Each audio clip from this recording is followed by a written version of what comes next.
За сайн байцгаана уу? Та бүхэндээ энэ сайхан өдрийн мэндийг хүргэе. Би хөлбөмбөжөндөө ороод ирсэн байна. За энийг эгнээ ойл маань болохоор би нэг сард нөгөө идчихвэсэн салгаат хийгээд идчихсэн л ойлныхоо шинэ үрийг нэмгэнийхээ модны хажуу тал руу суулгаад тэгээд ингээд үндэслүүлээд тарьсан ийм нэг игнээ байгаа. За гэтэл энэ маань бүр хамгийн түрүүнд лойл нь гарч ирсэн.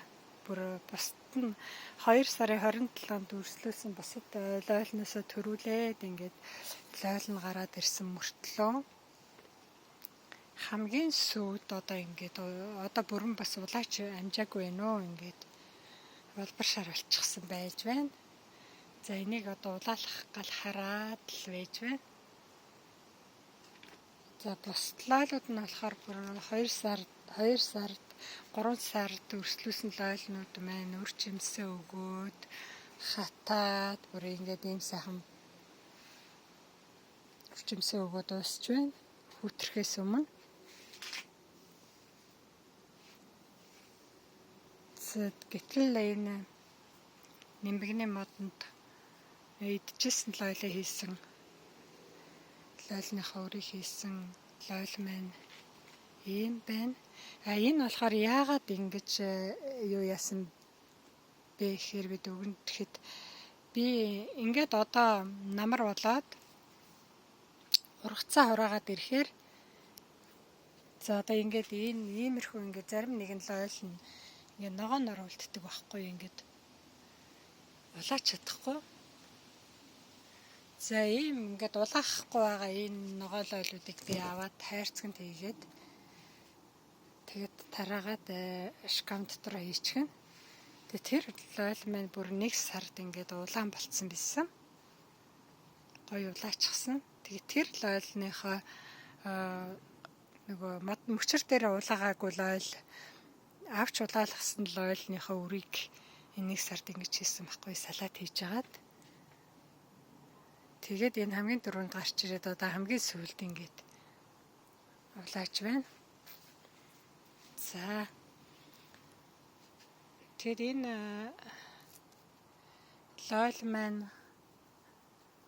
шинэ сугны навчнууд бас гарч ирээд нөгөө сугны навчнууд маань бас ингээд цэцгэлж эхэлж байна. Ингээд дээрээсээ тэгэхээр зэрэг би одоо аваад ингээд усанд хийгээд байна. Одоо хайчилж аваад бүгдийг нь усанд хийчгээ туршиж үзье. Энэ болохоор би одоо хийгээд бараг 4-5 сар болчихлоо шүү дээ. Тэгээ нэг хөгцрөөд муудсныг аваад хаяад идэг. Тэгээл байгаал энэ хэр удаан байх нүгэл үтсэн. Энэ болохоор үндсэн нь болгоо ингээд цагаанаар ингээд байгаал энэ нэг таналт хийсэн лойл маань одоо 10 сард ийм гоё байж шүү дээ. Миний энд нөгөө шинээр шигтгсэн сармис маань бас ингээ сайхан гараад ирсэн байна. За би одоо энэ гарсан энэ шинэ сугныхын навчнуудыг бүгдийг аваад тэгээд туршилт хийгээд ингээд усанд хийгээ байлгана. Тэгэхэр удаан байх нь уу? Үзье гэж одоо ингээд аваад хачилж авч байна. Одоо тэгээ би хүлэмжит цэвэрлээд энэ хатсан лойлнуудаа хураана. За энэ болохоор нөгөө олон настай халуун чинжүү. Энэ олон настай халуун чинжүүнүүдээ одоо аваад тэгээд савнд тарина да.